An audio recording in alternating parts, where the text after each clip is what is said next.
अस्सलाम वालेकुम साथियों।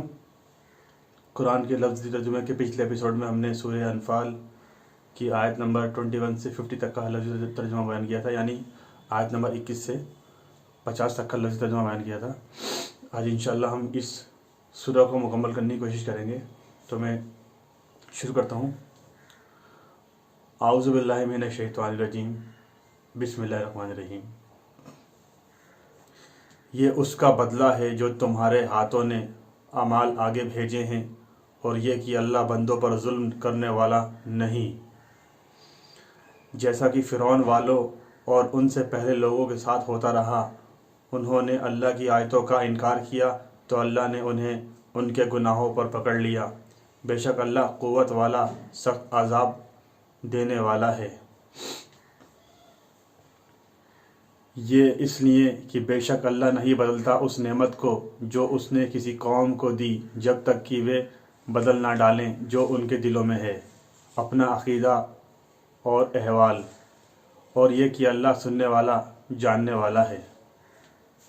जैसा कि अल्लाह की इसी सुन्नत के मुताबिक फ़िरौन वालों और उनसे पहले लोगों के साथ होता रहा, उन्होंने अपने रब की आयतों को झुटलाया तो हमने उन्हें उनके गुनाहों के सबब हलाक कर दिया और फ़िरौन वालों को गर्क कर दिया, और वे सब जालिम थे। बेशक अल्लाह के नज़दीक सब जानवरों से बदतर वे लोग हैं जिन्होंने कुफ्र किया, सो वे ईमान नहीं लाते। वे लोग जिनसे तुमने मुआहिदा किया, फिर वे अपना मुआहिदा तोड़ देते हैं हर बार, और वे डरते नहीं। बस अगर तुम उन्हें जंग में पाओ तो उन्हें ऐसी सज़ा दो कि उनके ज़रिए भगा दो उनको जो उनके पीछे हैं। अजब नहीं कि वे इबरत पकड़ें। अगर तुम्हें किसी कौम से दगाबाजी का डर हो तो उनका मुआहिदा फेंक दो उनकी तरफ बराबरी पर खुलेआम। बेशक अल्लाह दगाबाजों को पसंद नहीं करता।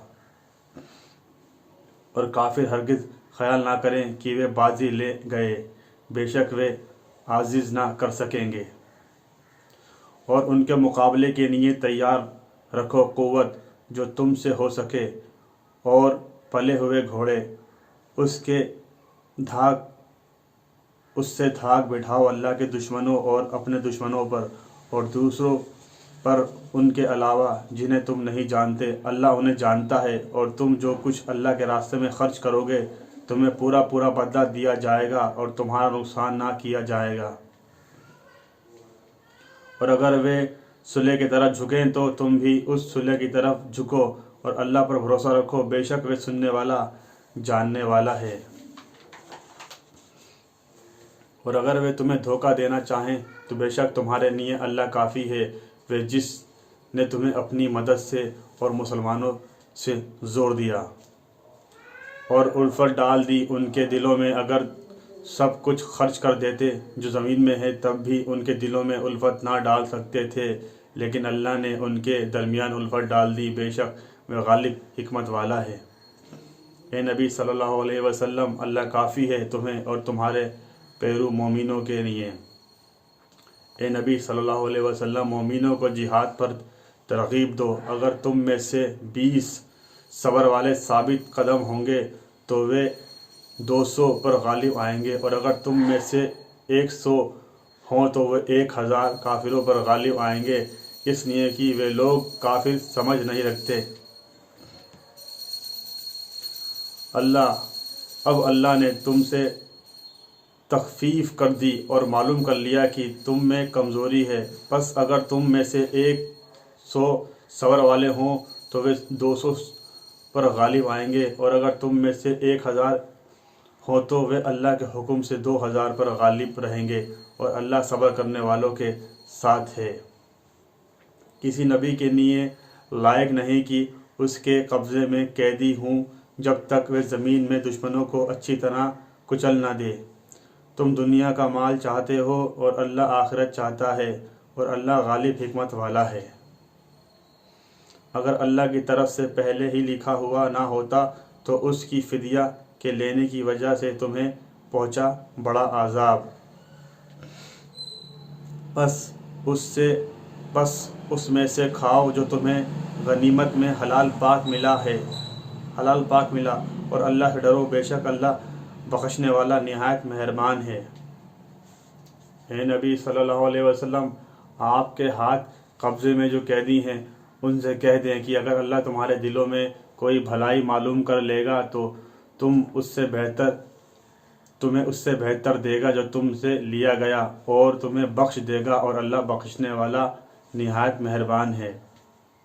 اور اگر آپ صلی اللہ علیہ وسلم سے خیانت کا ارادہ کریں گے تو انہوں نے اس سے قبل اللہ سے خیانت کی، پس اللہ نے انہیں تمہارے قبضے میں دے دیا، اور اللہ جاننے والا حکمت والا ہے۔ بے شک جو لوگ ایمان لائے اور انہوں نے ہجرت کی اور اپنے مالوں اور جانوں سے اللہ کی راہ میں جہاد کیا، اور جن لوگوں نے ٹھکانہ دیا اور مدد کی، وہی لوگ ایک دوسرے کے رفیق ہیں۔ اور جو ایمان لائے اور انہوں نے ہجرت نہ کی، تمہیں نہیں ہے کچھ سروکار ان کی رفاقت سے یہاں تک کہ وہ ہجرت کریں، اور اگر وہ تم سے دین میں مدد مانگیں تو تم پر مدد لازم ہے، مگر اس قوم کے خلاف نہیں جس کے تمہارے درمیان معاہدہ ہو، اور جو تم کرتے ہو اللہ اسے دیکھنے والا ہے۔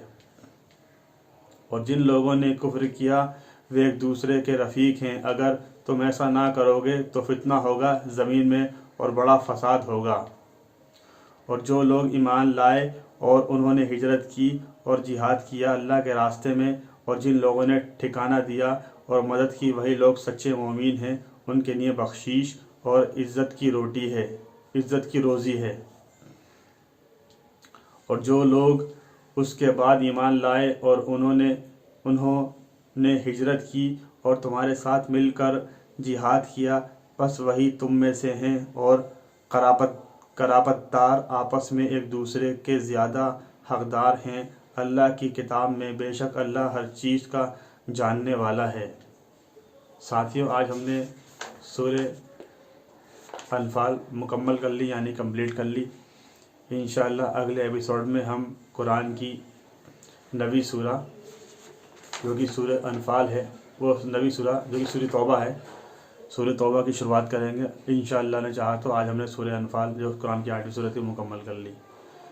آپ لوگوں سے یہی گزارش ہے کہ ان قرآن کے لفظی ترجموں کے ویڈیو کلپس کو عوام میں پھیلاتے جائیے، ہر شخص تک پہنچاتے جائیے، ہر شخص کو یہ بتاتے جائیے کہ قرآن کے اندر کیا لکھا ہوا ہے، وہ اسے سنے، جانے، سمجھے، اس پہ غور و فکر کرے۔ اگر سمجھ میں نہیں آئے تو کسی عالم دین سے، کسی عالم سے جا کر پوچھے کہ یہ جو میں نے سنا ہے اس کا کیا مطلب ہے، تو اس سے اس کی زندگی میں بدلاؤ آئے گا، ایک انقلاب آئے گا، اور اس کو پتہ چلے گا کہ اللہ تعالیٰ نے قرآن میں کیا فرمایا تھا اور ہم کس راستے پہ چل رہے ہیں۔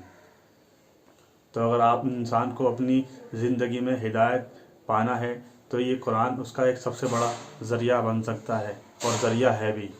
اللہ تعالیٰ سب کو قرآن کے ذریعے سے ہدایت دے، اور ہمیں نیک عمل کرنے کی توفیق عطا فرمائے، اور ہمیں ثابت قدم رہنے کی توفیق عطا فرمائے، اور اس کے ذریعے سے ہمارے جتنے بھی گناہ ہیں، جتنی بھی ہم سے غلطیاں کوتاہیاں ہو گئی ہیں، چاہے ہم نے جان بوجھ کر کی ہیں یا دھوکے سے ہو گئی ہیں، چاہے وہ جسمانی ہوں، چاہے وہ معاشی ہوں، چاہے وہ سماجی ہوں، اللہ تعالیٰ ان سب گناہوں کو معاف کر دے، اور اس کے ذریعے سے ہمارے سارے گناہ معاف کر کے اپنی رحمت، اپنی برکت، اپنی شفقت ہمارے اوپر نازل کرے۔ اس کے ساتھ آپ سے اجازت چاہتا ہوں۔ انشاءاللہ اگلے ایپیسوڈ میں سورہ توبہ جو قرآن کی 9ویں سورہ ہے اس کی شروعات کریں گے۔ تب تک کے لیے السلام علیکم ورحمۃ اللہ وبرکاتہ۔